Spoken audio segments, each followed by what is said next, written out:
In the bustling cafeteria of Lincoln High School, where the air hummed with the chatter of teenagers and the clatter of trays, young Maria sat alone at a corner table, her wheelchair tucked neatly beneath it.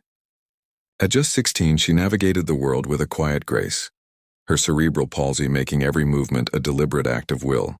But on this fateful afternoon, as sunlight streamed through the grimy windows, 5 boys, known around school as the Pack, approached her with smirks that twisted their faces into masks of cruelty. They were the kind who thrived on power, their laughter echoing like thunder as they circled her, knocking her lunch tray to the floor with a deliberate shove. "Hey, Wheels," one sneered, "think you can roll away from this?" Maria's heart pounded, but she kept her eyes down, clutching the edge of the table. She had faced whispers and stares before, but this was different, raw, aggressive. The leader, a burly junior named Jake, grabbed her backpack and dumped its contents. Notebooks, pencils, and a small photo of her family scattered like fallen leaves.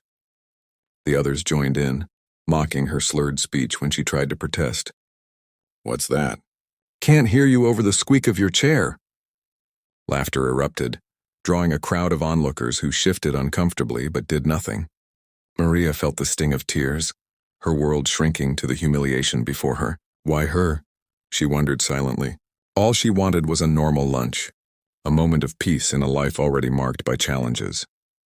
Across town, Maria's father, Carlos, a hard-working mechanic with calloused hands and a heart worn by years of single parenting, was elbow-deep in an engine repair. His phone buzzed in his pocket, a text from the school nurse, vague but urgent. "Incident in cafeteria. Come quick." His stomach dropped. Dropping his tools, he raced to his old pickup truck, the engine roaring to life as he sped toward the school. Carlos had raised Maria alone since her mother passed away when she was 5, pouring every ounce of love into shielding her from the world's harsh edges. He taught her resilience, but deep down he feared moments like this when he couldn't be her shield. Back in the cafeteria, the bullying escalated. One boy, egged on by the others, pretended to mimic Maria's unsteady gait, staggering dramatically while the group howled. Another snatched her water bottle and poured it over her head, the cold liquid soaking her shirt. Maria's voice broke as she whispered, "Please stop." The crowd murmured, a few phones emerging to record the spectacle, but no one intervened. It was the kind of scene that exposed the fragility of human kindness, where fear of standing out kept good people silent. Jake leaned in close, his breath hot on her face. "You're nothing but a burden. Why even come to school?" The words cut deeper than any physical blow, echoing the doubts Maria sometimes harbored in quiet nights. But then, an unexpected whisper rippled through the crowd. A girl named Sophia, a quiet freshman who had been watching from afar, stepped forward hesitantly. She wasn't popular, just an ordinary student with her own insecurities, but something in Maria's eyes stirred her. "Hey, leave her alone," Sophia said, her voice trembling but firm. The bullies turned, surprised, and for a moment the air thickened with tension. Jake laughed it off. "Mind your business, nerd." Yet Sophia didn't back down. She knelt to pick up Maria's scattered items, her small act igniting a spark. Another student, a boy from the soccer team, joined her, muttering, "This isn't cool. Guys." The dynamic shifted subtly, an unexpected turn where bystanders began to question their inaction. Carlos burst through the cafeteria doors just as the confrontation peaked. His eyes locked on Maria, soaked in trembling, surrounded by the jeering boys. Rage boiled in his chest, but as he strode forward, he paused. He saw not just bullies, but kids, lost, angry, perhaps mirroring pains they hid. Instead of charging in with fists, Carlos took a deep breath, his mechanic's overalls stained with grease, and approached calmly. "Maria, mija," he said softly, kneeling beside her wheelchair and wiping her face with his sleeve. The bullies froze, their bravado cracking under his steady gaze.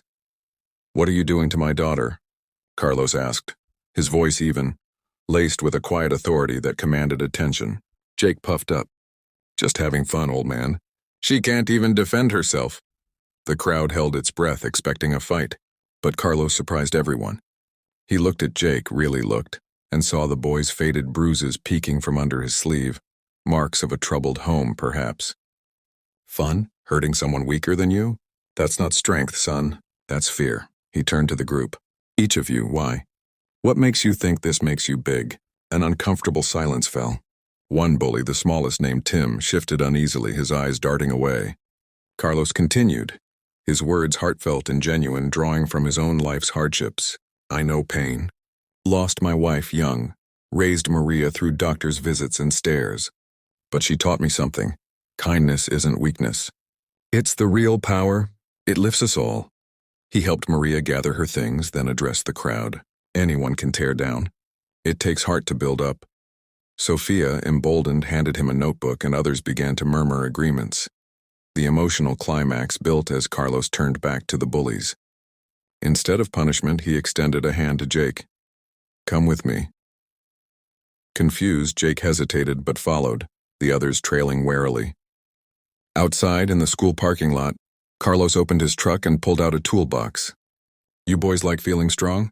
Help me fix this old engine part I brought. See what real work feels like. It was an act of compassion wrapped in challenge, selfless, unexpected. Reluctantly, they joined, grease smearing their hands as Carlos guided them. In that moment, Jake confessed quietly, My dad's never around. I don't know. Carlos nodded. I get it. But you can choose different. Word spread through the school like wildfire. By the end of the day, the bullies weren't just reprimanded. They were transformed. Tim apologized first, tears in his eyes, followed by the others. Maria, watching from the window, felt a profound realization. Her father's arrival wasn't about rescue through force, but through humanity's quiet strength. The crowd that had watched now cheered softly, inspired by the ripple effect, one man's generosity turning cruelty into connection. As the sun set, Carlos wheeled Maria home, the bullies promising to make amends, perhaps even volunteer at the local disability center.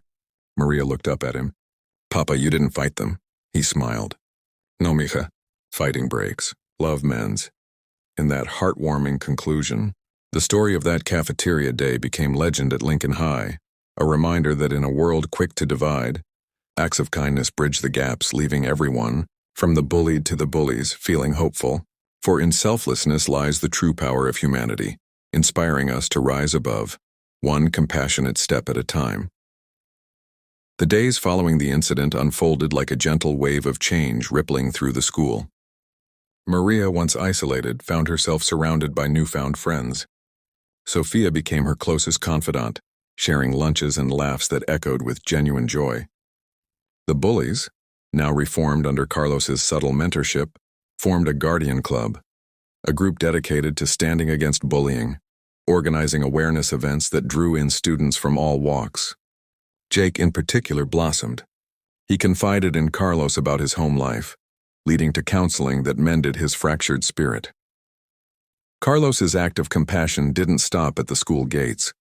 He began volunteering his weekends at community centers, teaching mechanical skills to troubled youth, showing them that hands meant for harm could instead create and repair. Maria watched her father with awe, realizing that his strength wasn't in his muscles but in his unwavering belief in people's goodness. One evening, as they sat on their porch watching the stars, Maria said, Papa, you changed everything that day. He chuckled softly. No, we all did. One spark of kindness can light a fire. The story spread beyond the school, touching hearts in the local Spanish-speaking community where Carlos and Maria lived. Neighbors shared it over coffee. Parents discussed it at family dinners, emphasizing values of empatia and generosidad, empathy and generosity. It resonated deeply, reminding everyone that in a diverse world, humanity's core beats the same: the power to uplift through selfless acts. Even the principal, moved by the transformation, implemented anti-bullying programs inspired by Carlos's approach, fostering an environment where differences were celebrated.